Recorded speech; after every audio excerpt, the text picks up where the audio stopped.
I was with Katt when the Illuminati first turned on him. Mm. It was a very difficult time. Mm. That fucking Flavor Flav roast. That's where it all started. See, Micah refused, and when I say Micah, I mean Katt Williams. He refused to humiliate Flavor Flav for the roast on Comedy Central. He agreed to rewrite, him and his entire team rewrite the jokes, make it funny. You know, they would make it a roast, but he wasn't going to treat a black man like a nigga for the purposes of views. Katt went back and forth with him for days. I was there at the house in Marino Del Rey. It was tense. He was wearing Kevlar every day. Guns were everywhere in the house. Preparing for infiltration. We had Dr. Threatened, the day he threatened to beat the shit out of the CEO of Comedy Central, we all knew it was about to get rough. Bro. He refused, and then the next thing you know, they were filming the next day and Snoop took his place and did all of the terrible, nasty, ignorant jokes that Katt refused to do. And that was the first moment that I realized Snoop was compromised. Yo, what's going on with Katt Williams and Diddy? Word is, Katt has completely disappeared, cutting ties with Diddy out of nowhere. Rumors are flying. Did Diddy shut him down? Does he have dirt on Katt? Money problems? Nobody knows, but it's serious enough to make Katt go ghost. These two were like brothers, but now it's radio silence. For Katt to vanish like this, something big is going down. Stay tuned. I'll keep you posted. Looking at this lawsuit, right, Lil Rod, he alleges that, Diddy told him personally that he had sex with Usher. And when you look at the lawsuit, even though they got Usher's name redacted, you could tell who it is because they described him as the guy that performed at the Super Bowl. Right. So, we all know who that is, but how you feel about that, man? Well, I mentioned that earlier, that he said about Stevie J. The Usher part, that's a touchy situation, man. You know what I'm saying? Because I had a certain feeling and I felt a certain way when Usher got on Shay Shay, and I don't mean to mention other people's platforms, but he got on Shay Shay and he mentioned how great and how good Puff taught him and everything. You know what I'm saying? About the business, right? I know, and people know, that was around in that time that Puff and Usher did have a situation. And that situation led Usher to the hospital. Now I let Usher explain that to y'all. I let Usher tell that story. But how dare you say a man that groomed you, you gonna give him a pass? Bruh, you know I know. Let me reframe you on something. Remember Usher? We was at the Swiss Hotel. Puff had Kim in the room. Had one of Keith Sweat's baby mothers in the big room outside the master bedroom. He came outside in his robe.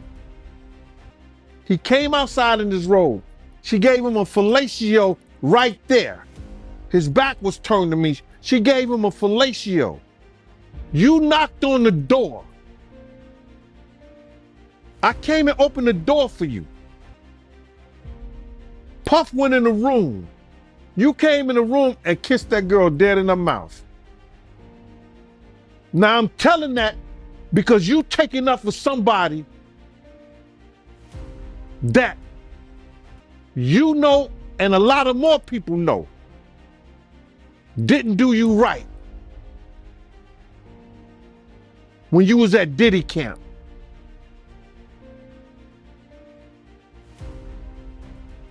Y'all put it together. And what you mean by Diddy count? Remember? He was on one of the talk shows. The white guy with the curly hair. What's his name? The white guy with the curly hair.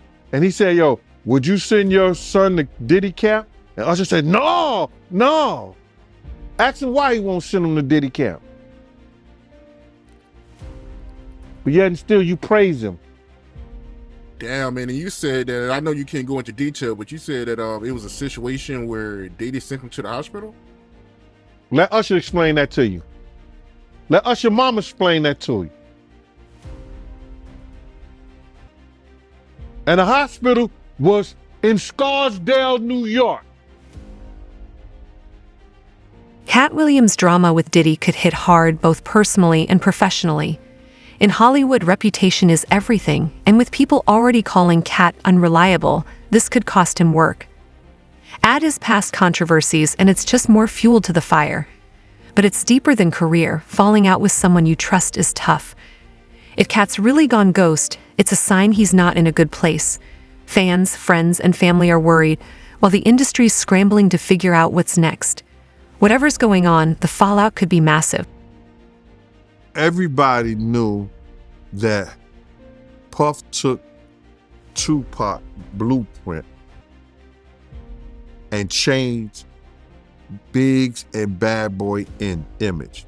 I Get Around talked about how fly you was, how many girls you mess with, how many cars you drive, how much money you got, what you willing to do. He took his image. Pac was the first one on the scene wearing Versace shirts. He went and got the same Versace shirts Pac had. Which, all right, some dudes would do that. You would never catch me wearing something else, something that somebody else got.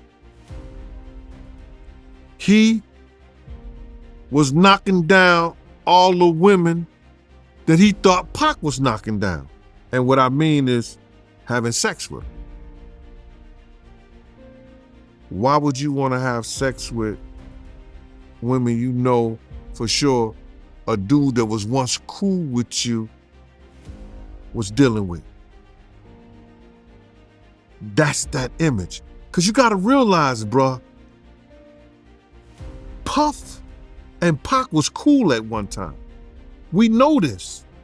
Mopreme said that they was going to sign the Bad Boy. So if he's going to sign to Bad Boy, it was because of Corey and them. I put that picture on the internet. I put the picture on my channel of Corey Jones. Is Corey Jones, Corey Jacobs? I think Corey Jacobs and Pac right next to each other. Those was the real bad boys of Bad Boy. You understand? Those are the ones who got the 16 to life sentence. That Pac was gonna go and be with them first. But then Mopreme said, when it became just Big and Puff, because Corey and them went to jail, he changed his direction. But nobody know why Pac and Puff fell out like they did. You understand what I'm saying? Nobody know why. But Puff had an obsession with him for whatever reason it was, because he started wanting to act. He started wanting to rap.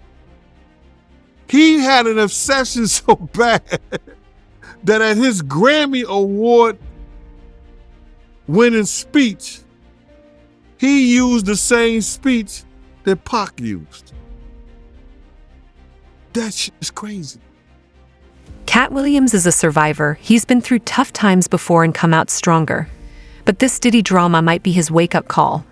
Sometimes you've got to hit rock bottom to rise again. If Katt faces his demons and gets his priorities straight, there's no limit to what he can achieve. At the end of the day, it's not just about his career. It's about making sure Katt's okay as a person. He's got the talent. Now he just needs to get his head right. When I say I'm obsessed with talking about Puff and telling y'all the truth,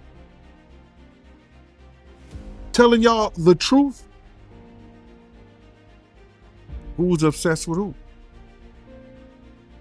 Pac had Sarah before Puff. Allegedly, he had Sally before Puff. And Kim had an obsession or liked Pac so much, she on the red carpet with Tupac shirt on.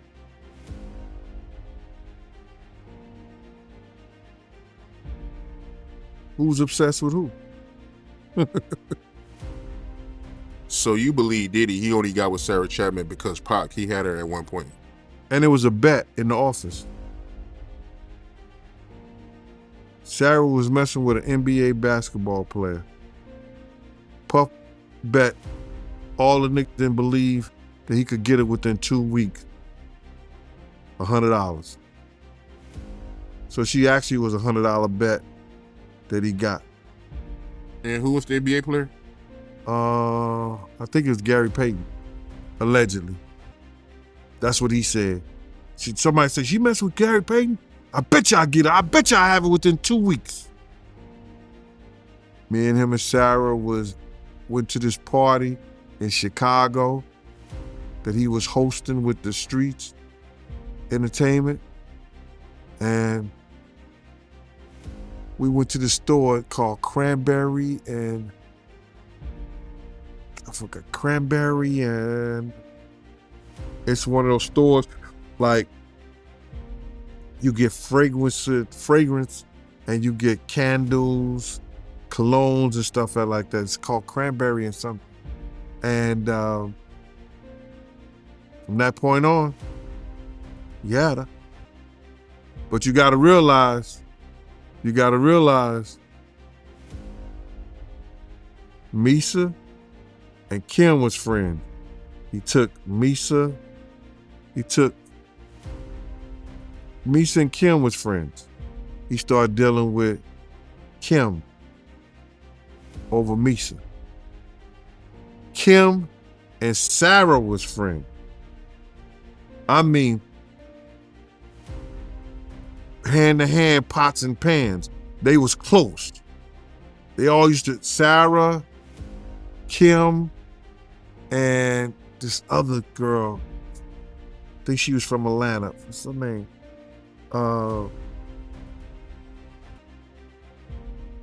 It missed me right now. But they all used to hang together. So then he went from Kim to Sarah. And he liked to do the friend thing. Looked like that. Unraveling the truth. What's next for Katt Williams? That's the real question now, you feel me? After all the drama with Diddy, it's not going to be easy for him to bounce back. But at the same time, we've seen Katt power through tough times before, like when he was beefing with the law and all that. Yeah, you right, man. I mean, I don't know what to say, man. I mean, you got a good point, man. Why is TD Jakes at a Diddy party? I mean, it don't make no sense, man. Well, you know, I grew up in the church, bruh. You understand? I Pentecostal church, then Baptist, Methodist. I've been in all the churches, man. You know, I almost was a 7-day evangelist. But what I do know, the sinners do not, the saints supposed to separate themselves from the sinners. You could tell the difference between a saint and a sinner. You understand? So him being up in a Diddy party, and it wasn't like that he wasn't partying, because the tape that I saw, he was dancing. And I'm like, wow, this the, excuse me, this the Rev at the Diddy party? I wonder who he laying hands on, who he saved. But all jokes aside, man, you know, the saints supposed to be separate from the sinners. There's no way that you know what happens in Diddy party and you supposed to be a Christian. You understand? You supposed to be his spiritual advisor and you up in this party. Why are you there? Because it ain't like he can't come to your church, he can't come to your office. And I know that, you know, You are a part of revolt. You understand? But are you looking for something else up in there? We just gonna hope that he ain't looking for the same thing Eddie Long was looking for. You knowing Diddy, right? You been knowing him since the beginning. Like, what happened, man? Like, what made him get into all this freaky stuff? Like, him making his girl look up BBCs and him making male prostitutes smash his girl. Like, what happened, man? Like, I'm sure he was a normal dude at first. Like, what made him get into all this weirdo stuff? Bro, one individual is not here to defend himself, and that's Andre Harrell. Russell Simmons was one of his mentors too. What is Russell Simmons going through? He's going through women saying that he was abusive, women saying that they raped him, women saying that he drugged them. If you learn things like that from the people that you're around, the people that you hold high regards to, then you're going to become what they were. And with the fact that you taking drugs and everything now, it'll go rapid on you. And that's what happened to him, bro. Yo, I seen Puff smoke cigarettes, smoke weed on camera, and that wasn't the same dude that I knew. So I'm looking at this dude like, yo, all he did was go to the third to the fourth power with this shit. So maybe this is just another challenge Katt's got to face, you know? But he might need to take some time for himself, get his mind right, and come back stronger than ever. He's going to have to address this thing with Diddy eventually, because people are going to keep talking about it until he does. And speaking of people talking, did you all see that video of Katt clowning Diddy after his house got raided? That's some wild stuff right there. He had it in him, because he learned it from the beginning by seeing them and by being around them. And that's Russell Simmons, Andre Harrell now, being at those parties. So Russell Simmons and Andre Harrell is where Diddy got it from. Like all these wild parties and all this freaky stuff, it came from them. Well, bro, yeah, that's where he got it from. Andre ain't here to defend himself, but he was giving wild parties. They were doing things like that. My man Bill was his bodyguard. So they was doing things like that. So now you got women that came out and said Russell Simmons was doing stuff like that. But Russell Simmons said, I wasn't doing that because I took 7, 8, 9 lie detector tests and I passed them. Yeah, Russell, you also studied your into that Buddhism and that yoga stuff like that, so you know how to control your body to let you know so you don't have any kind of panic mode when you take those tests. Keep it a buck. That's why you got into that Zen shit. You take a lie detector test, it's not going to come up because you know how to control your body. Wow, I never thought about that, man. So that's why he be passing all these lie detector tests. Yeah, because he studied yoga, he studied Zen, he studied all those, that Buddhism thing, all that shit right there, that learn how to control his breathing, his mind, his whole 9 yards. That's why when guys, you know, if you ever seen somebody giving polygraph tests, and they used to do it in our office and everything like that, you know what I'm saying? They have to ask you questions that you know that you're going to tell the truth at, and questions that you know that you're going to lie to. So all he did was master that by mastering the control of his body. Even with all this drama, Katt's still out here cracking jokes. That's the Katt we know and love, you feel me? But real talk, what do y'all think is going to happen with Katt and Diddy? Do you think they'll ever squash this beef, or is it too far gone? This is the kind of drama that could change the whole game, so stay tuned. There's definitely more to this story than what we're seeing right now. Looking at this lawsuit, right, Lil Ron, he alleges that, you know, Diddy told him personally that he had sex with Usher. And when you look at the lawsuit, even though they got Usher's name redacted, you could tell who it is because they described him as the guy that performed at the Super Bowl. Right. So, I mean, we all know who that is, but how you feel about that, man? Well, I mentioned that earlier, that he said about Stevie J. The Usher part, that's a touchy situation, man. You know what I'm saying? Because I had a certain feeling and I felt a certain way when Usher got on Shay Shay, and I don't mean to mention other people's platforms, but he got on Shay Shay and he mentioned how great and how good Puff taught him and everything. You know what I'm saying? About the business, right? I know, and people know, that was around that in that time that Puff and Usher did have a situation. And that situation led Usher to the hospital. Now I let Usher explain that to y'all. I let Usher tell that story.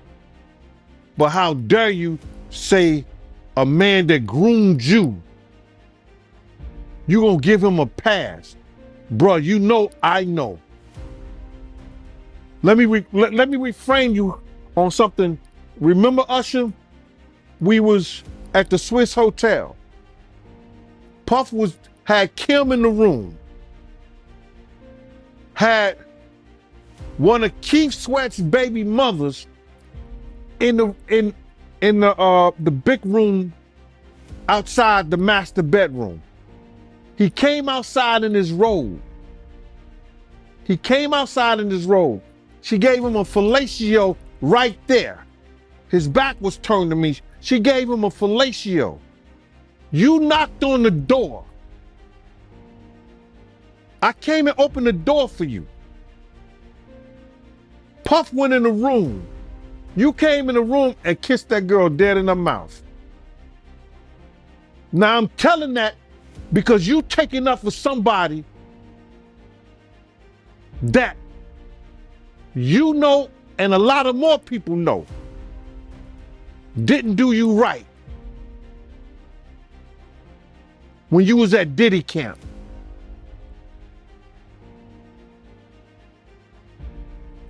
Y'all put it together. And what you mean by Diddy count? Remember? He was on one of the talk shows. The white guy with the curly hair. What's his name? The white guy with the curly hair.